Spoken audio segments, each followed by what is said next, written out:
there's some elements of good news. I mean, the fact of the matter is that even with all that's been happening in the region, the Palestinian Authority has worked effectively in cooperation with the international community, in part because of some of the training that we, the United States, provided to do its part in maintaining security in the West Bank.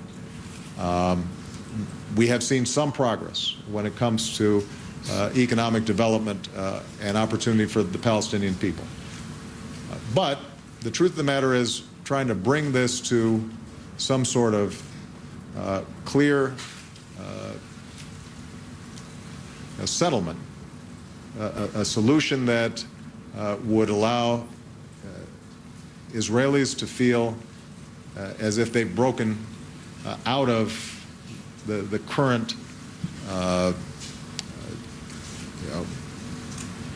isolation that they're in this region, that would allow the incredible economic growth that's taking place inside this country to be a model for trade and commerce and development throughout the region at a time when all these other countries need technology and commerce and jobs for their young people. For Palestinians to feel a sense that they too are masters of their own fate, for Israel to feel that the possibilities of rockets raining down on their families has diminished. That kind of solution we have not yet seen. And so what I wanted to do was listen, hear from Prime Minister Netanyahu. Tomorrow I'll have a chance to hear from Abu Mazen to get a sense from them. How do they see this process moving forward? What are the possibilities and what are the constraints, and how can the United States be helpful? And I purposely did not want to come here and make some big announcement that might not match up with what the realities and possibilities on the ground are. I wanted to spend some time listening before I talk, which my mother always taught me was a good idea.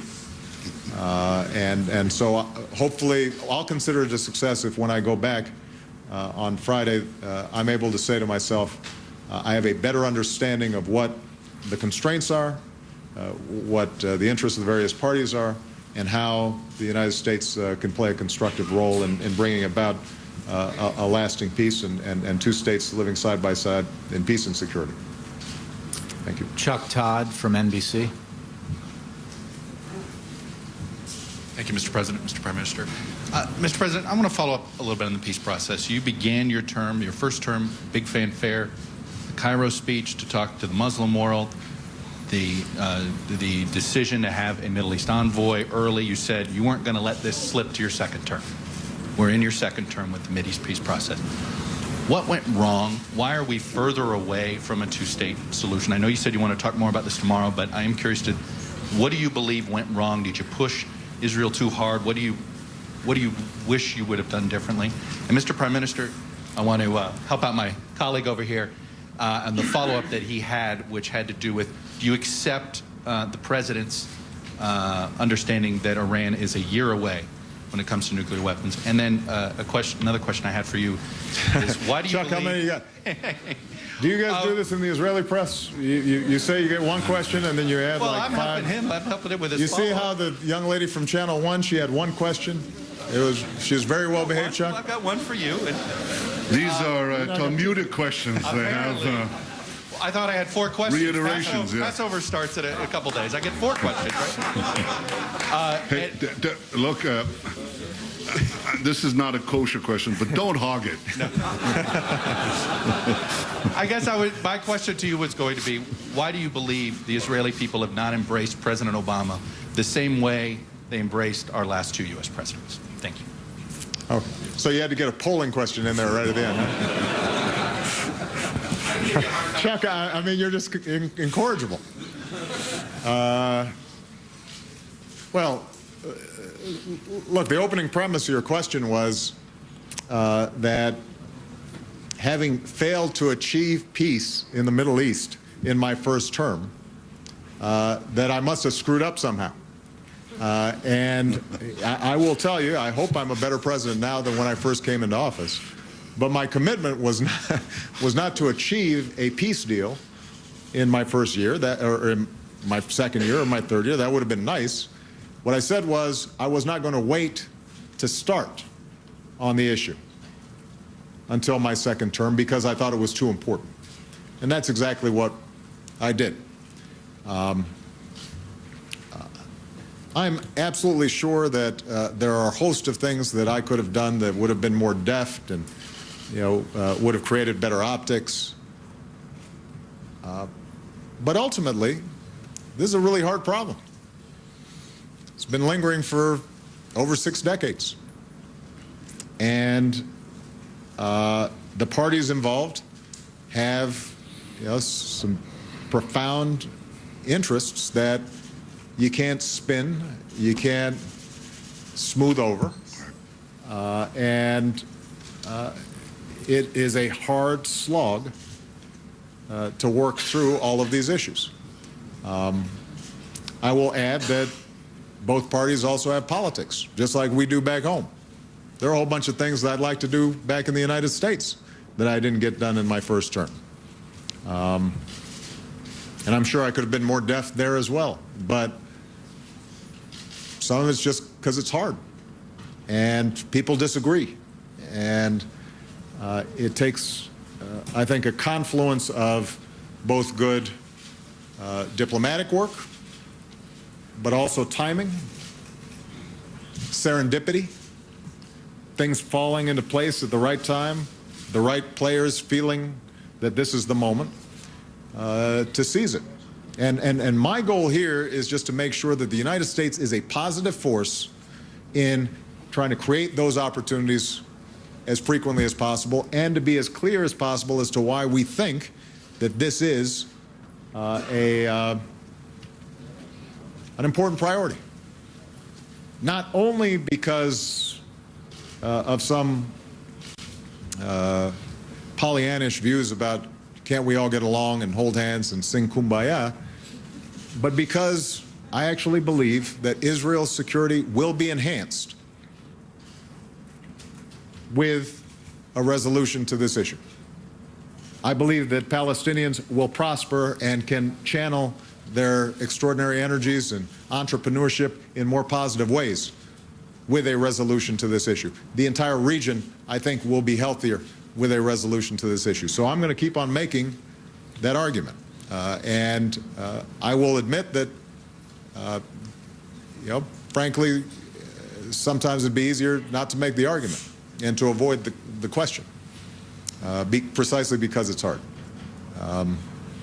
That's not the approach that I've tried to take, and there have probably been times where when I've made statements about what I think needs to happen, the way it gets filtered through our press,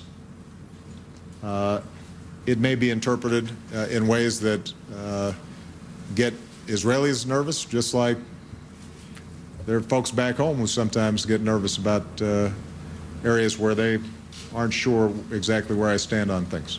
That's why I always like the opportunity to talk directly to you guys. Hopefully you'll show the live film as opposed to the edited version. With that, I think you've got 4 questions to answer, Bibi.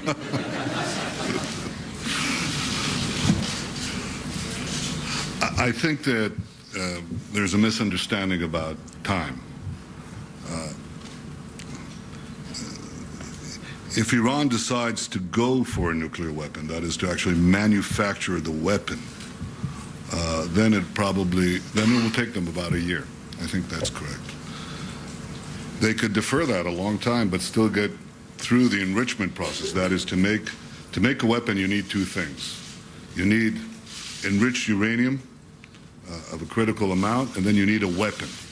You can't have the weapon without the enriched uranium, but you can't have the enriched uranium without the weapon. Iran right now is enriching uranium. It's pursuing it. It hasn't yet reached the red line that I had described in my speech at the UN. They're getting closer, though. And the question of manufacturing a weapon is a different thing. The president said correctly that we have, on these issues that are a little arcane, they sound a little detailed to you, but on these matters we share information and we have a common assessment. We have a common assessment.